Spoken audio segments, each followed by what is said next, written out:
Well, here's what I'm up against. Got to get this floor pan out and replaced. You'll notice that the doors are already removed. That is necessary if you are going to remove the floor pan. Well, you can always remove it in little tiny pieces, but to put the new one in, you've got to have a complete open doorway, no glass in the back, nothing, so that you can slide it in, and just barely, I mean slide it in.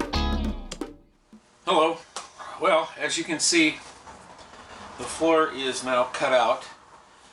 What I chose to do was just use the air saw, and I just went around the perimeter. As you can see by looking here, there's little bits of it left. So there's just a little strip around the outside edge with all the spot welds on that I have to take care of and dress off. I left the remnants of the seat pan lip on the rockers here so I can know where the seat pans were. When I was taking the spot welds off of the tunnel here, the support for the transmission, and off of the firewall tunnel, about half of the spot welds were either never welded to begin with or broken. So you can see where it was seam welded right there to there. You start looking around the spot welds and you realize, oh wow, the no spot welds were holding all the way up and over to here. So the seam weld was holding, but that weld, this weld here, was broken, and none of these welds did anything. They never were welded. You can see where it made a print, but it never actually welded anything. This one here just punched a hole in the floor.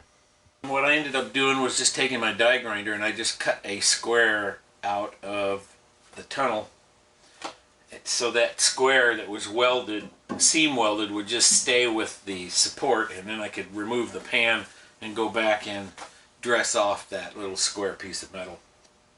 This transmission was sourced from Ford Racing back in 1983, and they did special stuff to it, and it was supposed to handle over 300 foot-pounds of torque. So to me that sounded like it was a world-class transmission. However, the world-class, the official public release of the world-class didn't happen until 1985.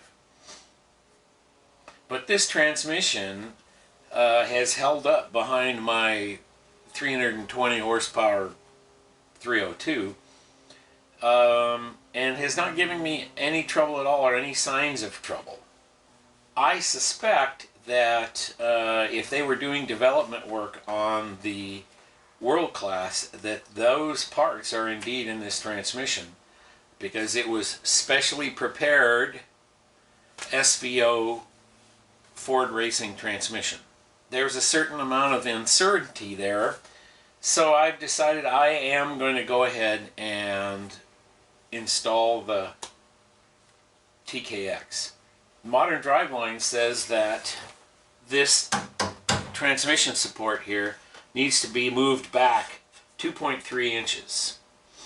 And the reason for that is that the top of the TKX is pretty tall, and there's only a small little opening between the shifter and where the big body of the transmission starts. And the crossmember that supports the tunnel needs to go through that spot. The other company, whose name escapes me, their solution is different. They just sell you a crossmember that drops the back of the transmission down by somewhere between 1.5 inches and 2 inches, and that's how they get around the tunnel modifications. It changes this angle of the driveline without compensating for it back here, so then the driveline's going to vibrate the whole point of installing a T5 with a tilt to it is so that the output from the motor is off to the passenger side, so that it lines up with the offset to the rear end. And then the angles have to be equal, either like this, so that they're parallel like this, or so that they're like this. Either way, it's one of the reasons why drivelines like this vibrate at high RPM, at high speed, is because no matter how well you have it aligned and balanced, the fact that it is speeding up and slowing down with every rotation of the shaft gives it a lot of vibration. I don't like the, what is it, American Powertrain or whoever those guys are. I don't like their solution. The Modern Driveline method is to move this transmission support. This will require drilling out the spot welds, moving it back, welding it in, then making a new crossmember for it. Not a big deal. I made this one back in 1983. I welded up this transmission, drilled and tapped new holes in it in order to tilt this transmission, get the shifter where it belonged. I'm not sure what I'll have to do with TKX.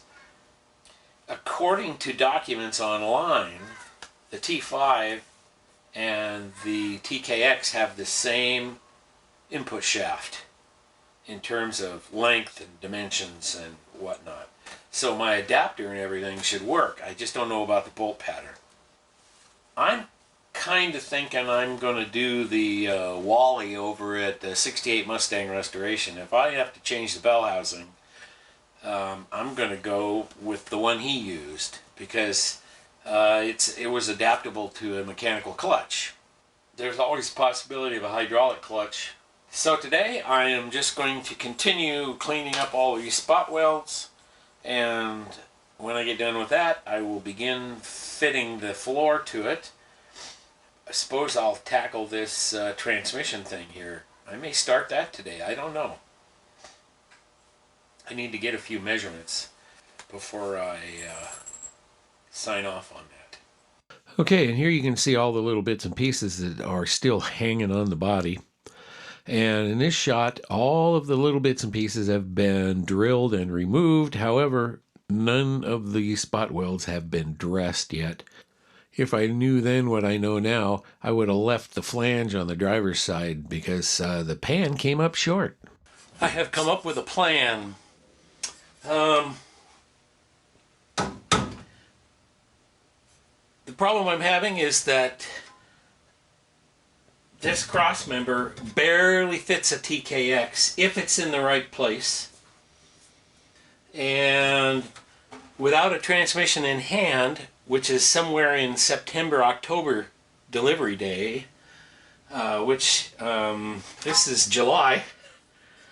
So I need to come up with a way that I can move this crossmember back to where it'll fit the TKX, do it in such a way that I'm guaranteed that there won't be an interference problem with the TKX, and it also will not interfere with the T5. If I had the TKX, I could place this crossmember in the right spot.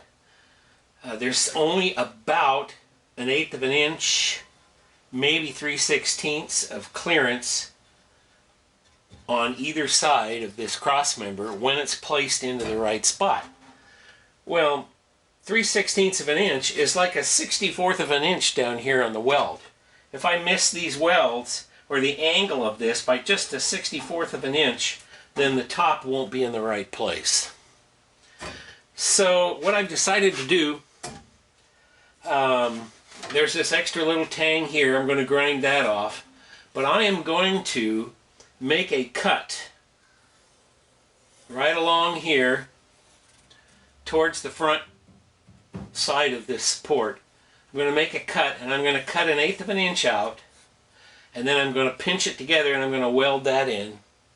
And then on the back side, I'm going to cut 1/4 of an inch out, push that over, weld it back up. So now this support will be narrower. And that'll give me enough leeway in here that if I'm off by just a fraction, the TKX will still fit.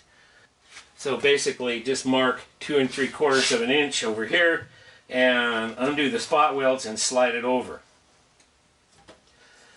And that should get it everything back to having enough strength and being narrow enough at the top here that I have a little fudge factor.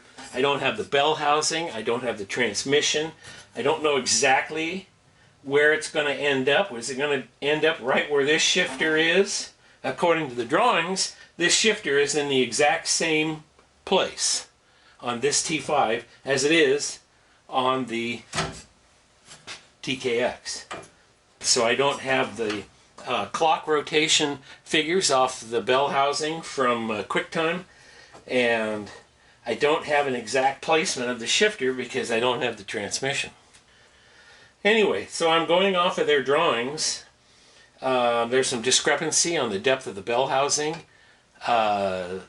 ranging from 7.06 inches to 6.925 inches. I mean, that's only 1/8 of an inch or so. But, like I said, 1/8 of an inch is make or break when it comes to the clearances I need for this support and the transmission. So it's kind of a nip and tuck. So I think if I narrow this support, I can then have a little bit of leeway depending on what the bell housing is and how it all welds into the floor pan. The other thing that it allows me to do is not remove the reinforcement that goes right here that holds the OEM boot down. That can stay in, and this will be narrowed on the back side enough that it essentially comes right back and touches that reinforcement but doesn't overlap it. So today I'll just be grinding and dressing spot welds that I drilled out, and I'll be supporting the transmission, pulling the crossmember down and the rear mount, and then removing the support so that I can modify it.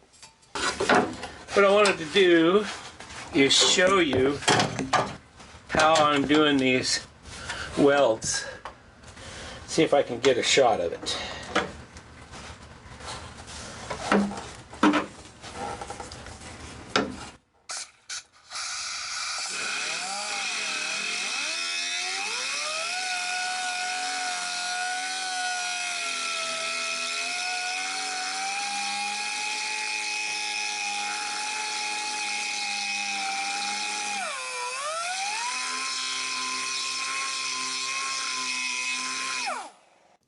Okay, I'll spare you the rest of the grinding noise and speed it up here.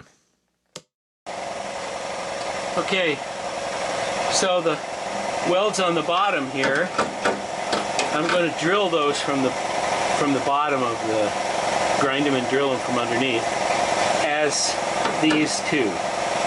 And that way I'm left with a hole in the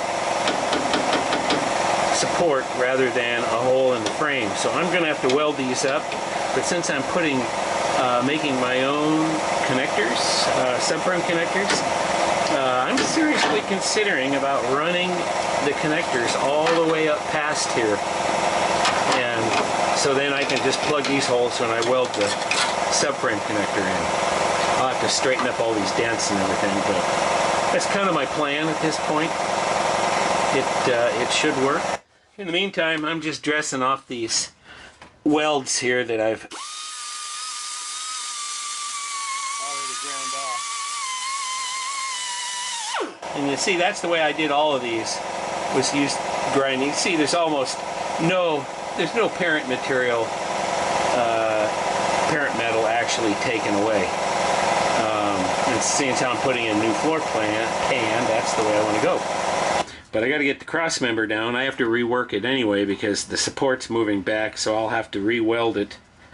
And away I go, doing a little dressing of the spot welds. little bit of grinding, a little bit of sanding. It goes pretty quick.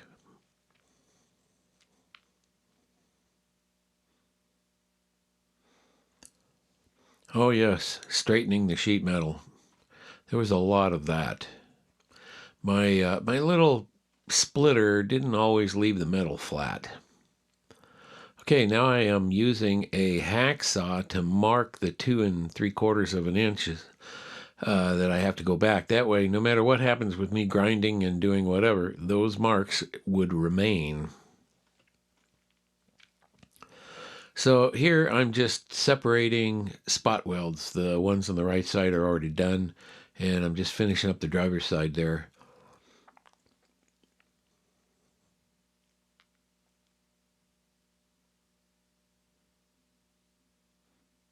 At least I get to spare you the noise this way. There's a lot of pounding and grinding and drilling and stuff.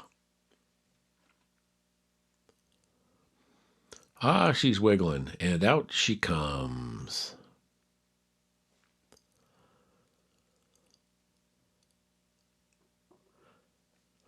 Okay, little test fit back at the 2 3/4 back thing, and take a few measurements. Make sure that everything comes out the way it's supposed to. And we're off. I still don't know exactly where this crossmember is supposed to go, but I do have an idea of how much I have to cut out of the middle of the thing. I originally said 1/4 of an inch there, but I ended up pulling 1/8 of an inch out of the front, but almost a whole 1/2 inch out of the back. What ended up having to happen is I needed to take at least 1 inch out of the width of that top in order to have plenty of fudge factor, leeway, whatever you want to call it, in order to get it to fit. It also, when I pinched it together to weld it, it rolled the edges up, of course, because the metal is now leaning in. So there was quite a bit of little reworking I had to do to get that flat so that I could get good welds when it came time to put in the floorboard. So there's quite a bit of little shaping and stuff going on here, just to make things easier later on. Okay, welding it up. Now you'll see I'm experimenting here. I keep running back to the welder, changing the settings, go about, try it again, do a little more. Oh, grind off more of the galvanizing, then go after it again. And then I ended up welding it on both sides because at no point did I get the welding good enough to where I was satisfied with the penetration. And I knew this thing had to be really, really strong because I'm counting on it, the rigidity in the front end, because that's the whole point of all of this exercise, is to make the car stronger and more rigid.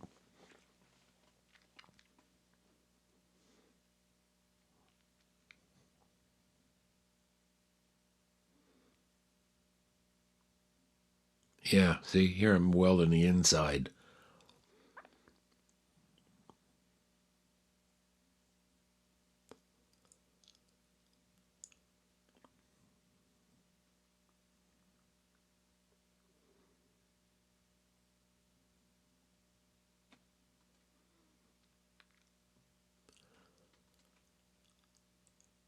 I don't know. Some may think that this is like a lot of work, but once you get into it and you think about it just one step at a time, you just keep going. You think of what you have to do, you make it work, and then you do the next thing you think you have to do, and you make that work, and you get stalled out, and then I'll get confused or I get brain lock, and then I'll work at it some more, and eventually I figure it out and I get it done, and jeez. It seems very daunting at times, but then all of a sudden you're done and it looks great. I finished narrowing the floor support. I don't think I need to reinforce it. I might still. I was just working on this motor mount again. I got the rest of it tacked together, although I'm 1/4 of an inch too far that way, so I'm going to have to grind these loose and move it. And I welded a reinforcement in and my little cutaway for the T5 shifter now that this crossmember is in a different place. So here's a couple of pics of the crossmember all welded up, and there's the floor support all painted up and ready.